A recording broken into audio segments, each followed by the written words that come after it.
pokazać Ci na tle tych gór, wiesz?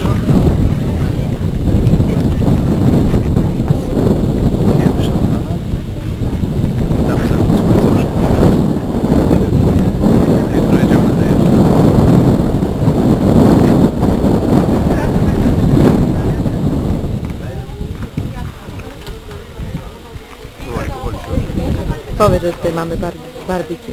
Tu mamy barbecue, tak, zaraz będzie jakieś pieczyste robione.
Po zachodzie, tak.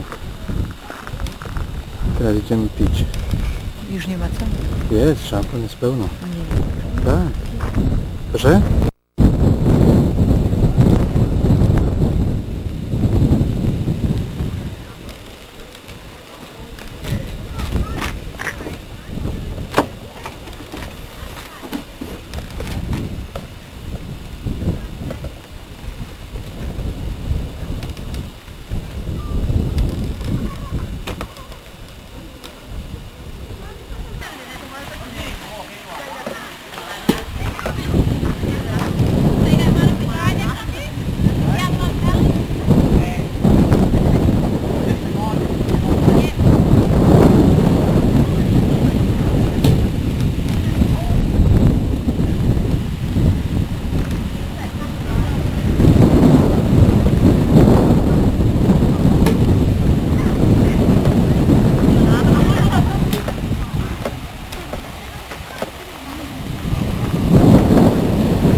Thank you.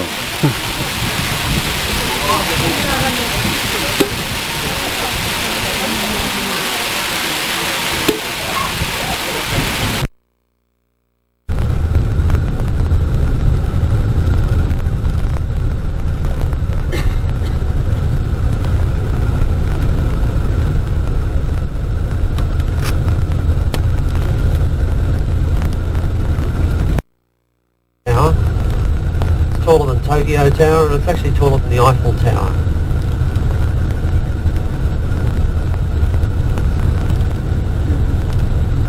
So it is quite a hike. The people climbing, I always give a warning. I just tell them to assess their own fitness. And if you don't think you're really fit, then you really shouldn't climb. If you're suffering from vertigo, asthma, high blood pressure, or any sort of heart condition, I certainly would ask you not to climb. And for people who are climbing, I always suggest you don't wear a hat because it gets very, very windy up there. Hats blow off and then people tend to go running after their hats. It's happened.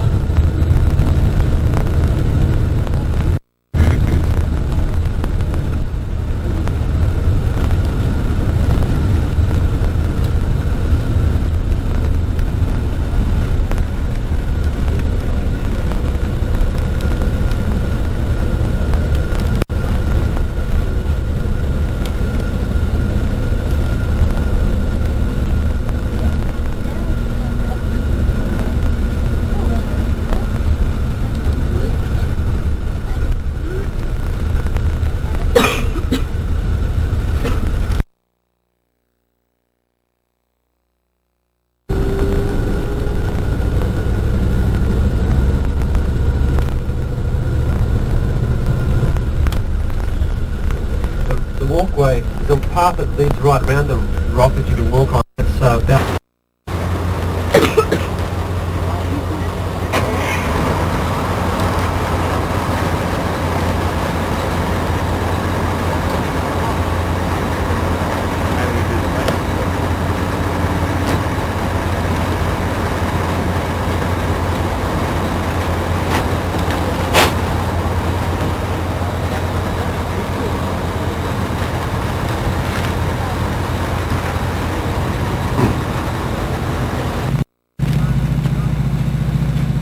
Ale wspinaczka jest zamknięta dzisiaj, ponieważ w nocy padał deszcz i jest mokro.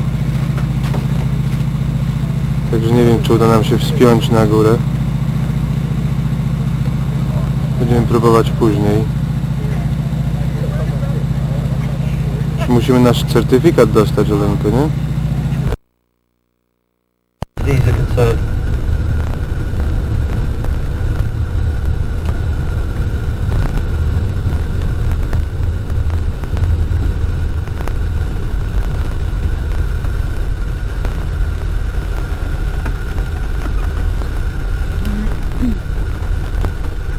Okay, when we get off the coach, if you can just wait by that sign.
Aborigines used to eat that. It's like the same colour as a grape, but a lot smaller. And when they're in fruition, they're just full of these little berries. They call them the native plum. Also, we passed just over there. There's or just around the corner. There's native fig, and there's figs growing up on top of the rock. They're all around. In the resort, you'll see didgeridoos for sale. Didgeridoos weren't from this part of Australia at all. They were from Arnhem Land up the top end. Because they were so nomadic, the Aborigines here, they used to stay in one place for a while, hunt and gather, and then they'd move on. Before they moved on, they used to set fire to the area. That was one thing they used to do. And the reason they did that was because when you burn an area off, it gets, apart from getting rid of unwanted undergrowth, it stimulates germination, and you get new plants and shoots coming up. And when you do that, that attracts animals. So they might go around and come back to this place a few years down the track, and it'll be sort of, they'll have to pick up.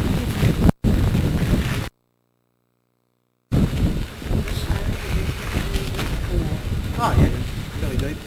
This is the original site of the climb. The first person, the European person that climbed the rock, William Christie Goss, back in 1873.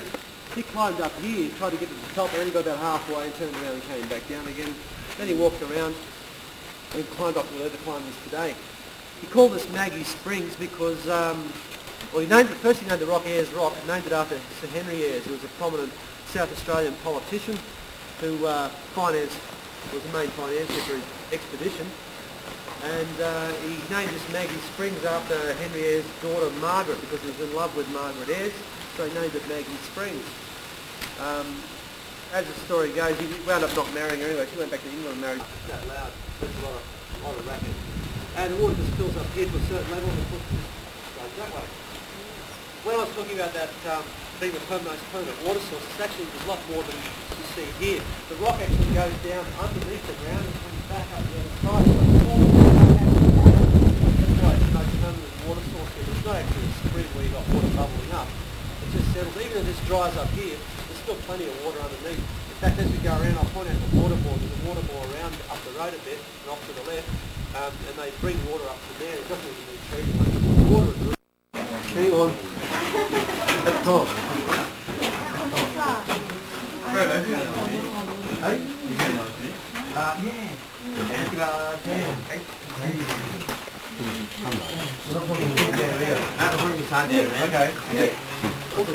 Okay, no worries. Just gather around. You can take photos of all this. There's no drama with that. We've got 4 sacred sites around the rock that we ask you not to photograph.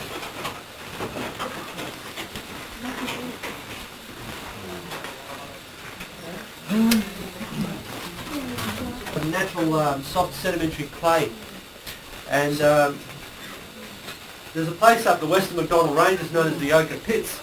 It's like a dried up from white right through to the deep reds.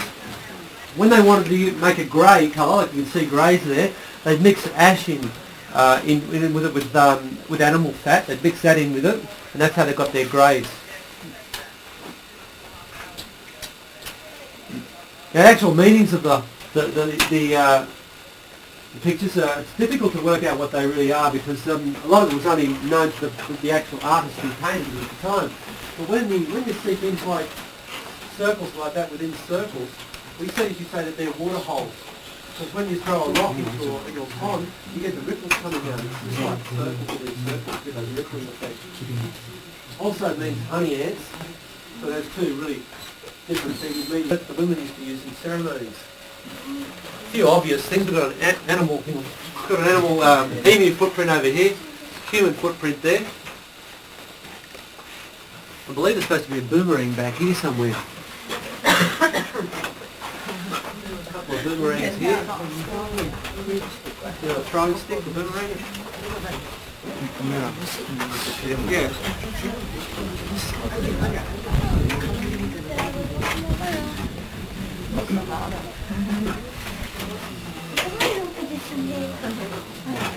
If the water was there, they used to move on and go to different places. Yeah, prime piece of real estate. If you look at that view, that is nice.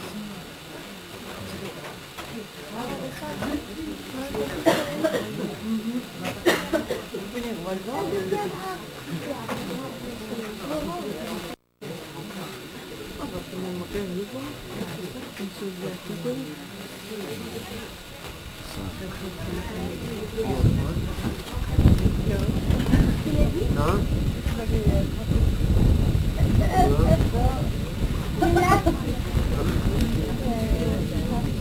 Oh, right, okay. Good reason.